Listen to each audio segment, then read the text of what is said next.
Hey group, Jackie here. We are on day 2 of our healthy eating focus. This whole month, it's the shortest month of the year, so maybe that's a good thing. Making changes are hard. They're very, very hard, especially in food.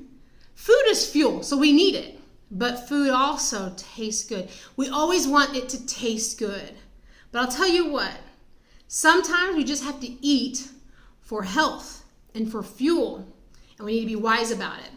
But I will get into this. Since 2011, I had changed my eating and I had majorly overhauled my life. I got to a point where I was done. I was tired of being tired and everything. My health was not bad. I just kind of borderline blood pressure and all these other things, but I just didn't want to get sick anymore. I had 4 very small kids. We're talking like 8 months to 6 years old.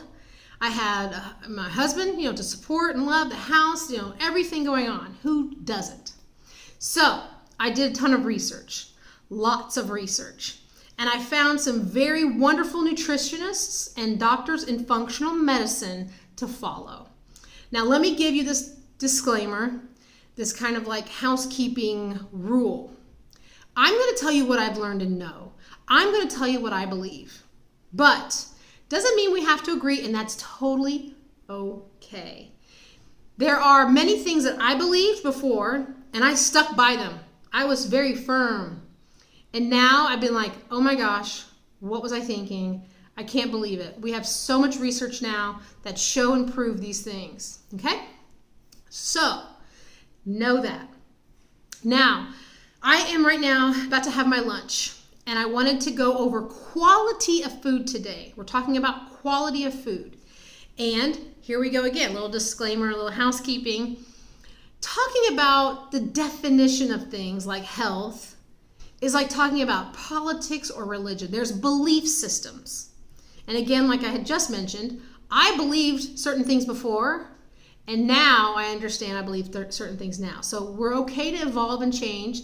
Some people are kind of stuck in their way and they just want to stay there, and that's fine too. But I know for me, if I want to change, I needed to change. All right, so today, quality of food, quality. So get that in your head, quality. Depending on your health right now as it is, what are your symptoms? Again, I don't know if you've written them down. What are the symptoms I'd like to get rid of? Well, I have headaches. Well, I have IBS. I have dandruff. I have athlete's feet. I get yeast infections. I have, whatever you have. Write your symptoms down that you would love to get rid of or to look at.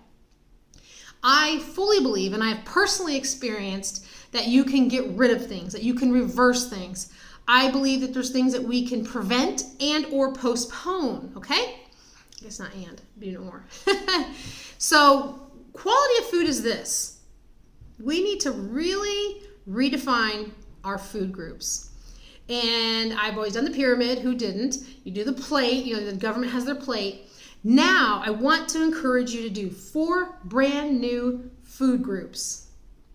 We're looking at protein, vegetables, healthy fat, and fiber. Those are the 4 food groups that when you put them together, your body will go from fat storing to fat burning. Again, I'm proof. You can define what your protein is. You can define what your vegetables are. You can define what your healthy fats are, and you can define your fiber. I was clueless on healthy fats. I was clueless on the fibers too as well. Protein, that's kind of easy, but we'll get into that in just a minute. And then vegetables, I want to say, go green. Go as green as you can and less cooking, okay? We're probably going to do another day of this because I'd love to dive in more in those 4 food groups, but look at your meals. Do you have a protein in there? Do you have a healthy fat? Do you have a fiber and a vegetable, preferably green? All right, we're going to start with that. We'll do another day 2 on quality of food, and also I invite you to comment. I invite you to post photos of your food and keep a food journal. This is going to be an awesome month. Bye-bye.